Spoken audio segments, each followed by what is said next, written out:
बस का सफर एक हॉरर स्टोरी। शहर की चहल पहल से दूर एक छोटा गांव था जिसका नाम शांतिनगर था। इस गांव की सड़कों पर रात में सन्नाटा पसरा रहता था। गांव के लोग सूरज ढलते ही अपने घरों में बंद हो जाते थे। इस गांव के पास एक पुरानी खंडर बस स्टैंड थी जहां से कभी कभी पुरानी जमाने की बस गुजरती थी। एक दिन गांव के बाहर से एक अजनबी बस आई। यह बस दिखने में बेहद पुरानी थी, जैसे कई सालों से किसी ने इसे छुआ भी ना हो। उसकी खिड़कियों पर धूल जमी थी और बस का रंग फीका पड़ चुका था। लेकिन सबसे अजीब बात यह थी कि इस बस में कोई सवारी नहीं थी, सिर्फ एक ड्राइवर था जो भीषण काले कपड़े पहने हुए था। उसकी आंखें सुरमा लगी थी। रात के अंधेरे में गांव के कुछ युवकों ने फैसला किया कि वे इस बस में सफ़र करेंगे। उन्होंने सोचा कि यह एक मज़ेदार रोमांचक होगा। वे बस में चढ़ गए और ड्राइवर ने बिना कुछ बोले बस चलाना शुरू कर दिया। जैसे ही बस गांव की सीमाओं से बाहर निकली, युवकों को अजीब सी ठंडक महसूस होने लगी। बस के अंदर का तापमान अचानक गिर गया और सभी सवारियों के चेहरे पर चिंता की लकीरें दिखने लगीं। बस ने जंगल के बीचों बीच एक सुनसान रास्ते पर ले जाना शुरू कर दिया। बस की खिड़कियों से बाहर झांकते हुए युवकों ने देखा कि वहां हर दिशा में केवल घना जंगल था। ड्राइवर बिना कुछ बोले बस चलाता रहा। अचानक बस ने एक झटका खाया और रुक गई। ड्राइवर ने कहा, बस की मरम्मत करनी होगी, आप सभी नीचे उतरें। जैसे ही युवक बस के नीचे उतरे, उन्हें एहसास हुआ कि वे किसी अज्ञात स्थान पर हैं।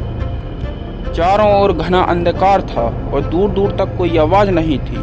अचानक एक युवक की नज़र एक पुराने झंझर मकान पर पड़ी। उन्होंने सोचा कि वहां से मदद मिल सकती है, इसलिए सभी उस मकान की ओर बढ़े। मकान के अंदर प्रवेश करते ही दरवाज़ा अपने आप बंद हो गए। मकान के अंदर अजीब सी आवाज़ें और चीखें सुनाई देने लगी। युवक घबराए और दरवाज़ा खोलने की कोशिश करने लगे, लेकिन दरवाज़ा नहीं खुला। तभी एक बूढ़ा आदमी प्रकट हुआ जिसने कहा, आपको यहाँ नहीं आना चाहिए था। यह मकान श्रापित है और यहाँ से कोई नहीं बच सकता। बूढ़े आदमी ने उन्हें बताया कि यह मकान और बस दोनों ही श्रापित हैं। कई साल पहले इस बस में यात्रा करने वाले सभी लोग अचानक गायब हो गए थे और बस को जंगल में छोड़ दिया गया था। तब से जो भी इस बस में सफ़र करता है वह कभी वापस नहीं लौटता। यह सुनकर कि युवक एकदम शांत रह गए और एक दूसरे की ओर देखने लगे। उन्हें एहसास हुआ कि वे एक भयानक जाल में फंस गए हैं। युवकों ने मकान के बाहर निकलने की कोशिश की, लेकिन हर बार वे उसी जगह पर वापस आ जाते थे। वे मकान के अंदर ही फंस गए थे और उनकी आवाज़ें भी कोई सुन नहीं सकता था।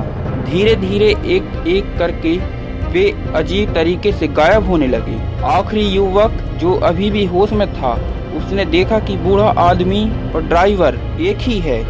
उसे पता चला कि वे दोनों आत्माएं हैं जो नए शिकार की तलाश में रहती हैं। अंत में वह युवक भी गायब हो गया और मकान और बस दोनों फिर से वीरान हो गए। अगली सुबह गांव के लोग उस बस को वहां से गायब देख हैरान रह गए।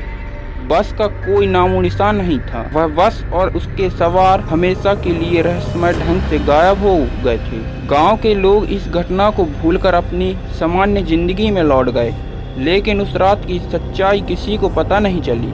शांतिनगर में आज भी लोग रात के अंधेरे में उस बस की कहानियां सुनते हैं, लेकिन कोई भी उस बस में सफ़र करने की हिम्मत नहीं करता। यदि आपको स्टोरी अच्छी लगी हो तो लाइक करें, चैनल को सब्सक्राइब करें और न्यू स्टोरी आपके लिए आती रहेगी।